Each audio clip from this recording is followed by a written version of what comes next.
Hello class, this is my MLB Expansion Project. My name is Victoria Molina. This is for St. Thomas University for the SPO 543 Fall Term 1 class.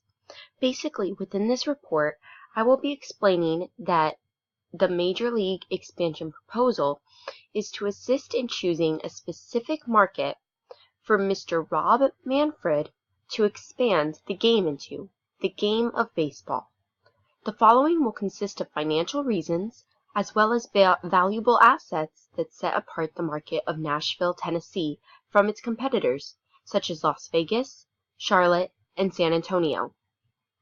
In order to succeed within a market, there are four main characteristics a market or team must obtain. It is imperative to understand that this proposal specifies key examples of how expanding into Nashville would contain great financial savings, as well as create a valuable team in the eyes of the consumer to the MLB.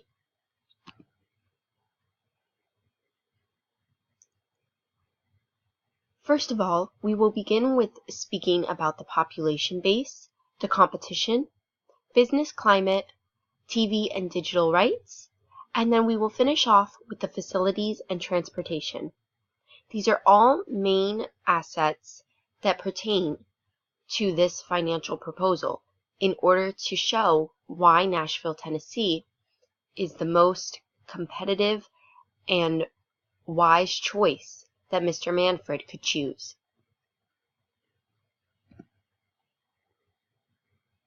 Population base. Now, in Nashville, Tennessee, the population base is approximately 650,000, and that is just its residents. Nashville, Tennessee is known for many things.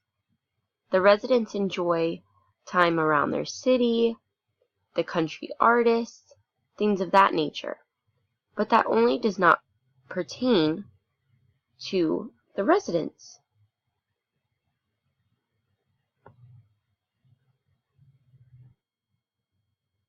The city itself has many assets that we will get into as we continue this presentation about why the city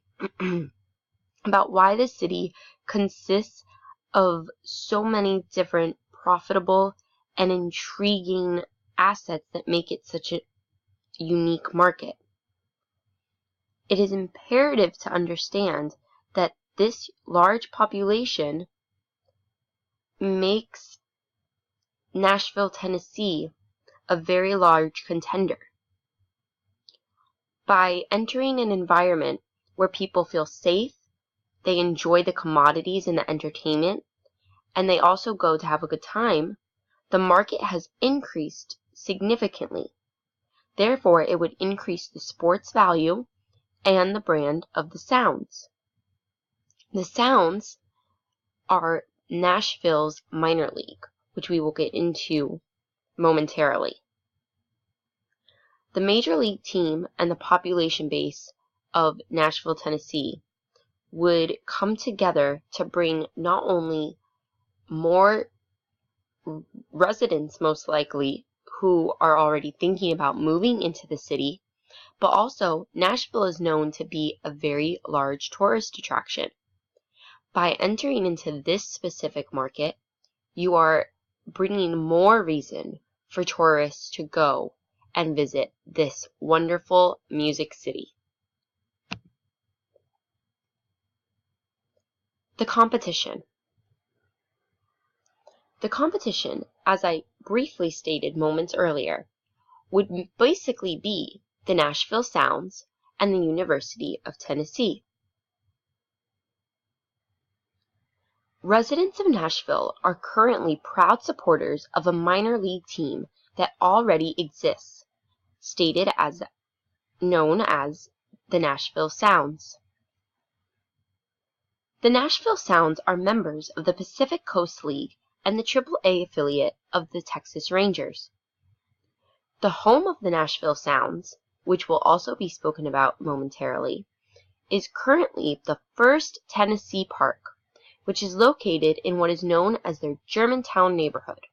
That is downtown Nashville. Now, the Sounds are a minor league, which wouldn't hold much competition for a major league team, especially if the games were held on different days or during different times, depending upon when you chose to go. As stated, since Nashville is such a tourist attraction and a tourist city, people would most likely want to go to the games of the major league team rather than the minor league. Now, the minor league, as also stated, is mostly known with its residents. Though that is what the heart is for baseball right now in Nashville. Now, the University of Tennessee wouldn't really be much of a competitor for a major league team either, as the University of Tennessee is located in Knoxville, Tennessee. Knoxville, Tennessee is approximately 3 hours away driving from Nashville. This being said, not many people are willing to take that drive in a one-day stance. That is comparing where we live in Miami or Broward driving up to Orlando. It is possible, but not many people are willing to do it. They would want to stay overnight. There's more costs, financial reasons, hotels, food, other commodities. So if you're going to see the University of Tennessee or Knoxville, then you're most likely going to stay in Knoxville, and vice versa for Nashville. This being said, there is not much competition that would have to be figured out or dealt with if entering the Nashville market to bring in a new MLB team. The business climate. The business climate of Nashville, Tennessee is one that is proud, bold, and highly successful. In 2016, 5 out of the 6 Nashville area companies rose higher on Fortune's rankings over the course of the year. The companies reeled in more than $100 billion in revenue just last year, which was now 2 years ago, in 2016. That is from an article I read in Forbes. Moving forward to 2017, 11 companies within the state of Tennessee were able to achieve being listed as Fortune 500 companies. With so many different companies such as FedEx, Dollar General, HCA Holdings, and others just to say the least, it allows for a much larger chance of a major league team being able to sell large blocks of tickets to the surrounding companies. Fortune 500 companies often buy large blocks for games that are held in competitive arenas, such as the First Tennessee Park, as rewards, bonuses, and many other reasons or gifts for their employees and for their top management. Also, the business climate in Nashville is very lucrative. It could provide a large profit for the MLB team as well as publicity to assist with the digital media rights.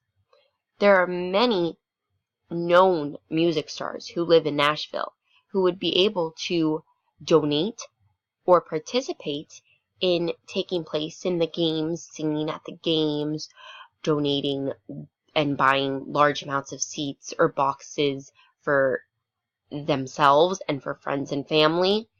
That is a large business asset that would assist in this MLB market.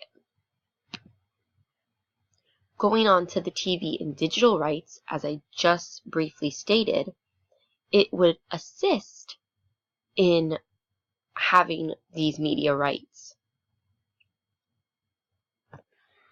The sports market as a whole contains many different media and digital rights, with different media sources and outlets.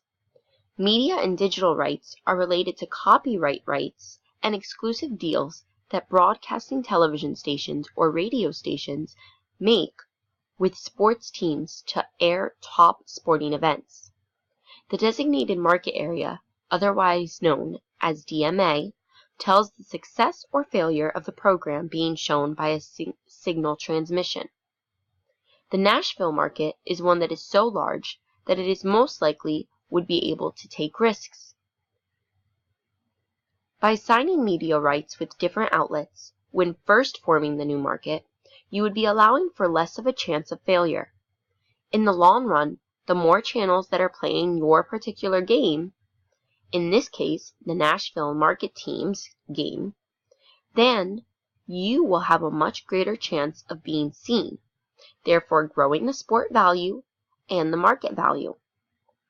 Also, when signing media rights with more than one channel, when you are an up-and-coming team compared to signing exclusively to just one, you are protecting your team and its assets and its profits in case that one particular broadcast station suddenly flops or it's not reaching a wide enough audience to assist in the growth of the Nashville market. Facilities and transportation. This is a highly, very important part that Mr. Manfred must pay attention to.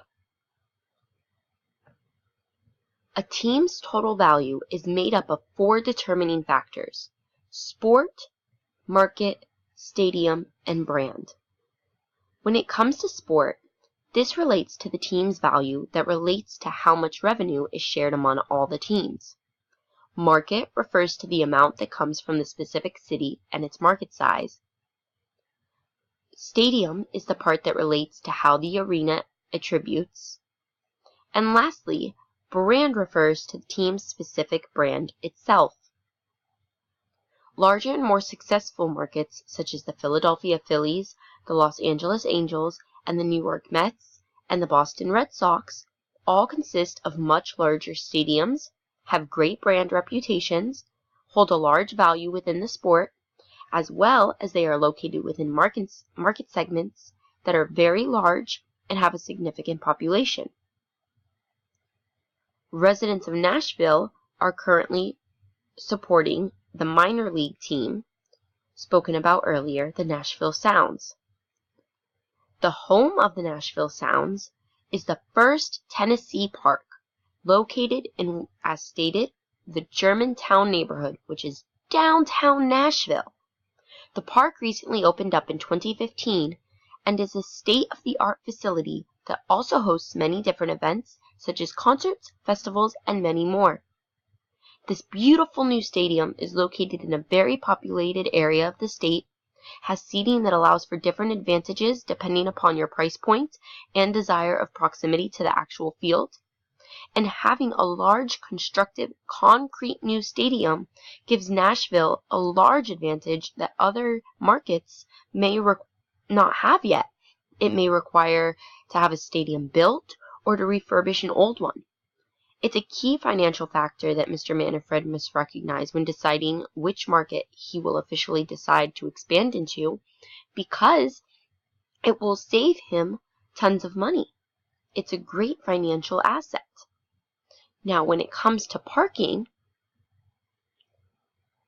and transportation to and from the stadium could be provided, but it's not necessary, as the stadium does contain its own parking garage, where they encourage guests to park their cars.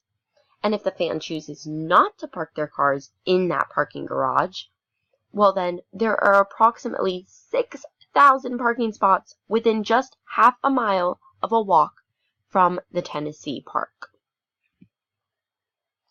In conclusion, Nashville, Tennessee contains a large enough population base that includes large cities nearby that it provides enough of a star factor, so to speak, to create a new market within the MLB. The key financial factors projected within this proposal conclude that by identifying what makes Nashville the star contender and influencer compared to the other MLB markets, Nashville, Tennessee would be a smart business choice for Mr. Manfred to choose as one of his additional markets.